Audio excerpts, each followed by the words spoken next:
Alors, on se retrouve dans notre app contact. Hop, je vais grossir un petit peu le texte si vous voulez. Quoique c'est vrai que ça cache quand même pas mal. Ça cache quand même pas mal, je trouve, que quand je grossis le texte. Je pense que comme ça, c'est assez gros. Vous me direz sinon dans les commentaires, mais je pense que c'est assez gros. Donc ici, on va commencer à utiliser contexte, ok? Donc encore une fois, contexte, ça peut être assez compliqué, il y a pas mal de vocabulaire, de syntaxe. Donc si c'est vraiment la première fois que vous l'utilisez, sachez que je veux juste vous le montrer, je veux vous montrer que ça existe, vous montrer comment ça marche. Et ensuite, vous ferez votre propre choix pour l'utiliser ou utiliser Redux.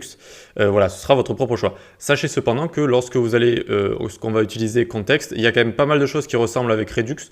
Donc en soi, c'est un peu un double exercice. Ça vous fera aussi, ça vous fera un petit peu la main sur certaines syntaxes avec Redux. Ok, allez, on y va. Donc on va ici créer context.js. Hop, context.js. Ok, on va à côté du coup de notre app et de notre index. On va pas aller dans les composants ici. Et donc, dans ce contexte.js, on va commencer par import React, puis ici, component. Ok, jusque-là, vous l'avez déjà vu, vous savez à quoi ça sert. Donc, ensuite, on va créer un contexte avec const context. Alors ici, on met une majuscule, context est égal react.createContext.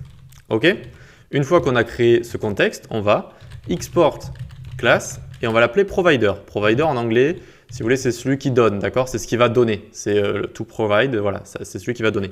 Et donc, on va extend component qu'on a importé plus haut. Ok, une fois qu'on a fait ça dans ce provider, on va y intégrer, on va y mettre le state, le state qu'on a envie d'utiliser tout simplement.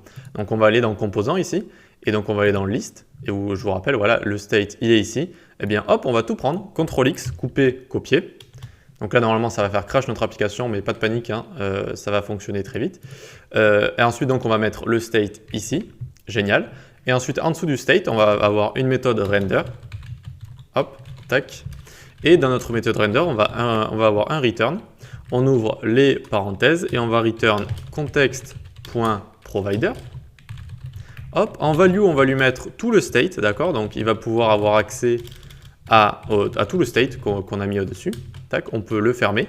Et à l'intérieur, on va mettre 10.props.children pour pouvoir utiliser tout ce qui va entourer. Context provider, il va entourer toute notre application. Et ensuite, à l'intérieur, avec 10.props.children, du coup, on pourra bien inclure, afficher tout ce qu'il y a dans notre context provider, tout simplement. Ensuite, on va faire export const consumer est égal context.consumer. Donc consumer, ça va être, si vous voulez, en anglais, c'est ce qui va consommer, ouais, l'utilisateur, c'est celui qui va utiliser, d'accord? Et donc c'est ce qui va nous permettre d'utiliser notre state ici. Le provider ici, c'est ce qui va entourer toute notre application. Et avec consumer, on va pouvoir utiliser tout ça.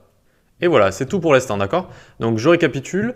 Ici, on crée donc const est égal react.createContext. On crée notre contexte, notre API de contexte, et pour pouvoir l'utiliser tout simplement. Ensuite ici, on va se faire un composant qu'on va appeler provider, d'accord? Provider, c'est celui qui va amener, si vous voulez, le state, d'accord? C'est lui qui va pouvoir subvenir au state.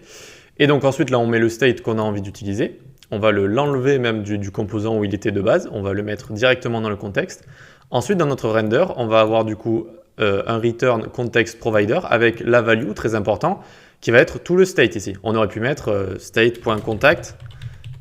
Voilà, si on voulait juste le context. Et imaginons qu'il y avait autre chose à côté, d'accord? Mais là, voilà, on va utiliser tout le state.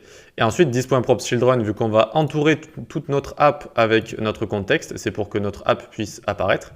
Et ensuite, on va export consumer. Le consumer, ça va être, dès qu'on va avoir envie d'utiliser le state quelque part, eh bien, on va utiliser ce consumer qu'on pourrait traduire comme utilisateur.